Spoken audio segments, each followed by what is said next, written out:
Hello दोस्तों, नमस्कार। Political science learning में आप सभी का स्वागत है। दोस्तों, हम लोग इंटरनेशनल रिलेशंस की वीडियो सीरीज को कवर कर रहे हैं और आज के इस वीडियो में हम लोग सिस्टम अप्रोच को समझेंगे जिसको मार्टिन कैप्लान्स के द्वारा दिया गया था इंटरनेशनल रिलेशंस में स्ट्रक्चर्स को समझने के लिए। मार्टिन कैप्लान ने 6 मॉडल ऑफ इंटरनेशनल सिस्टम्स की बात की है, जिसमें पहले दो जो मॉडल हैं यानी बैलेंस ऑफ पावर सिस्टम और लूज बाइपोलर सिस्टम, ये दोनों हिस्टोरिकल हैं, यानी कि इसको हम लोग अपने इंटरनेशनल सिस्टम्स में देख सकते हैं। जबकि अदर जो इनके जो सिस्टम है यानी tight bipolar system, universal system, hierarchical system और यूनिट वेटो सिस्टम्स, ये सभी हाइपोथेटिकल सिस्टम्स है जिसको कैप्लान्स ने जो फ्यूचर इंटरनेशनल सिस्टम हो सकता है उसको प्रिडिक्ट करने के लिए बताया है।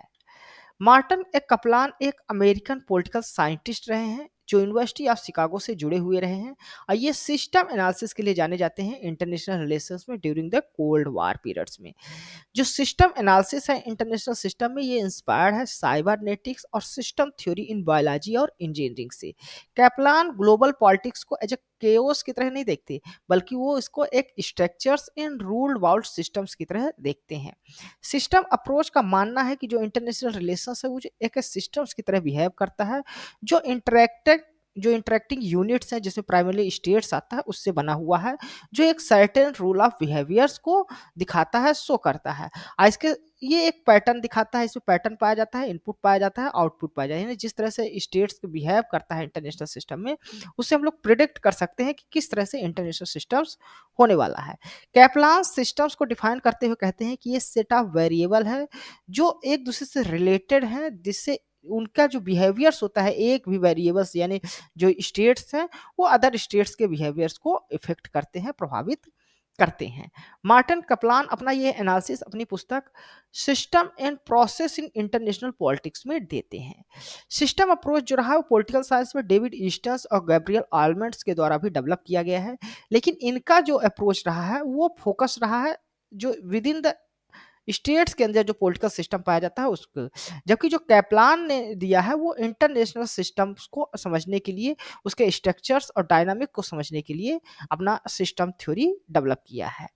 वो प्रपोज करते हैं कि जो बिहेवियर्स होता है नेशनल स्टेट्स का वो एक रिवील्स करता है रेगुलर पैटर्न, यानी हमको एक रेगुलर पैटर्न दिखाई देता है जिसे हम लोग प्रिडिक्ट कर सकते हैं कि किस तरह से इंटरनेशनल सिस्टम्स फ्यूचर्स में होने वाले हैं। इस तरह वो इंट्रोड्यूस करते हैं 6 मॉडल ऑफ इंटरनेशनल सिस्टम, जिसमें 2 हिस्टोरिकल रहे हैं और जो कि 4 जो हैं वो हाइपोथेटिकल्स रहे हैं। आइए जो उन्होंने सिस्टम 6 मॉडल दिया है इंटरनेशनल सिस्टम को, ये सिस्टमेटिक स्ट्रक्चर्स और पावर डायनामिक्स का स्टडी करके उन्होंने डेवलप किया है। तो चलिए एक एक करके सभी सिस्टम्स को समझने की कोशिश करते हैं। पहला जो सिस्टम है वो बैलेंस ऑफ पावर सिस्टम है। ये 18th सेंचुरी से लेके फर्स्ट वर्ल्ड वॉर के शुरुआत के पहले तक यानी 1940 तक के पीरियड्स में पाया जाता है। यहाँ पर मल्टीपोलर सिस्टम्स दिखाई देते हैं, स्पेशली यहाँ पर 5 डोमिनेंट यूरोपियन पावर्स हमको दिखाई देती हैं जिनके पास इक्वल स्ट्रेंथ रहती है और वही इंटरनेशनल सिस्टम्स में डोमिनेट करते हैं। उनमें से अगर एक भी स्टेट्स कोई किसी अन्य स्टेट्स के लिए थ्रेट पहुंचाता है तो जिस स्टेट को थ्रेट होता है अदर स्टेट्स मिलके उसको प्रोटेक्ट करते हैं। और इसी प्रकार अगर कोई स्टेट्स बहुत ही कमजोर हो रहा है तो उसको भी प्रोटेक्ट करने की काम ये इंटरनेशनल सिस्टम में ये 5 डोमिनेट जो यूरोपियन पावर थे वो आपस में करते थे। यानी कि इनका जो की फीचर था वो स्टेबिलिटी मेंटेन करके रखना चाहते थे डिप्लोमेसी के थ्रू, ना कि वार में इंगेज होना चाहते थे।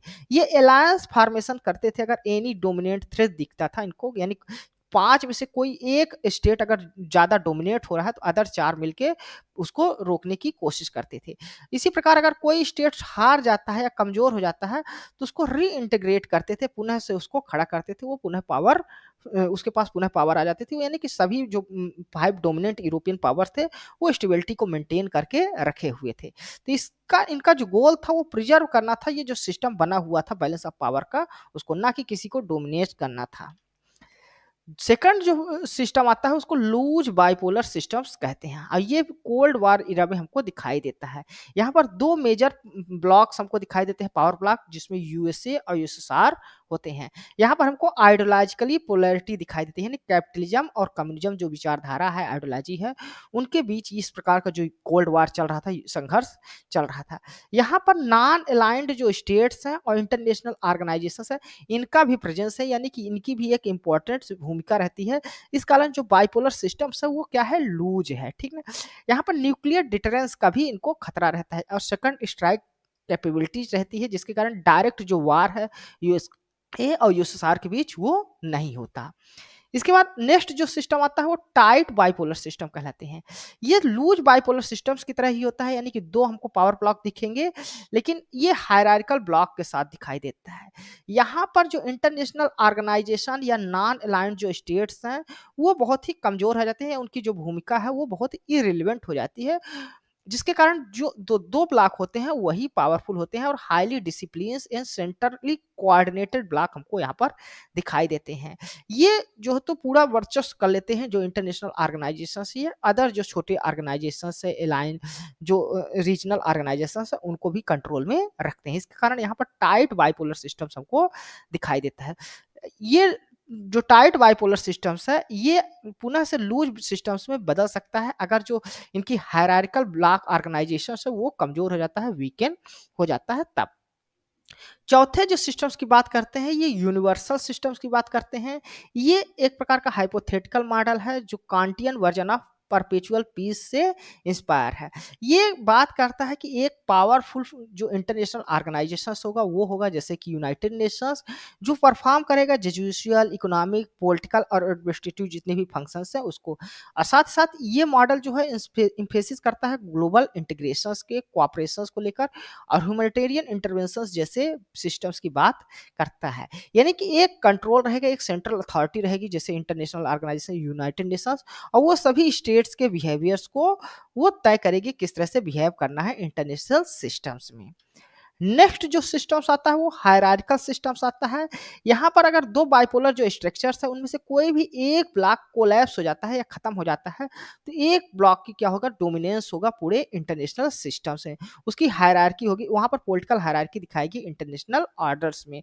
और ये जो आइडियोलॉजी डोमिनेट करेगी, वो जो रिमेनिंग ब्लॉक जो बचा हुआ सर्वाइव कर जाएगा ब्लॉक, उसकी डोमिनेंस हमको ग्लोबल पॉलिटिक्स में दिखाई देगी, चाहे जो इंटरनेशनल ऑर्गेनाइजेशंस होंगे वहां पर भी उसी का डोमिनेंस दिखाई देगा। ये जो ब्लॉक हो सकता है ये डेमोक्रेटिक भी हो सकता है और अथॉरिटेरियन भी हो सकता है, जो बेस्ड होगा आइडियोलॉजी और इंस्टीट्यूशनल रोल्स को तय करेगा किस तरह से इंटरनेशनल सिस्टम्स में निर्धारित होंगी। सिक्स्थ जो सिस्टम्स है मार्टिन कप्लान के द्वारा बताया गया है वो यूनिट वीटो सिस्टम्स है। ये यहाँ पर एक्सट्रीम डिटरेंस मॉडल्स पर आधारित है, यानी सभी स्टेट्स पावरफुल होंगे, ठीक। एवरी स्टेट्स के पास डिस्ट्रक्टिव कैपेबिलिटीज होगी जैसे न्यूक्लियर्स आर्म, और सभी एक दूसरे के खतरे को समझेंगे, इस कारण जो वार होगा उसको डिस्करेज करेंगे क्योंकि म्यूचुअली अशार्ड डिस्ट्रक्शंस का उनको खतरा रहेगा। सभी देशों के पास एडवांस कम्युनिकेशन एंड टेक्नोलॉजी होगी जिससे मिनिमाइज कर दिया जाता है चांसेस ऑफ किसी भी प्रकार का जो कॉन्फ्लिक्ट है वो उसका बिल्कुल चांसेस कम हो जाता है, मिनिमाइज हो जाता है। मैर्टन कप्लान का जो सिस्टम अप्रोच है उसकी क्या सिग्निफिकेंस है उसको समझ लेते हैं। तो ये प्रिडिक्टिविटी यूटी है, यानी कि ये फ्यूचर्स में किस प्रकार का ग्लोबल ऑर्डर रहेगा, इंटरनेशनल सिस्टम्स रहेगा, उसको प्रिडिक्ट करने में ये उसको प्रिडिक्ट करना चाहता है। साथ साथ इम्फेसिस करता है स्ट्रक्चर्स, यानी जो इंटरनेशनल स्ट्रक्चर्स है उसमें स्टेट्स किस तरह से बिहेव करते हैं उसको एनालिसिस करता है। कोल्ड वार का जो पीरियड रहा है उसको ये समझाने में, जो सुपर पावर्स के बीच कोल्ड वार था उसको समझाने में ये सफल रहा है इंटरनेशनल रिलेशंस में। फाउंडेशंस फॉर स्ट्रक्चरल जो आईआर थ्योरीज रही हैं जिसमें रियलिस्ट और न्यू रियलिस्ट थ्योरी रही है, तो उनका जो रिलेवेंस है पोस्ट कोल्ड वार में उसको भी इन्होंने फाउंडेशन उसको मजबूत किया है मार्टिन कप्लान के सिस्टम अप्रोच ने।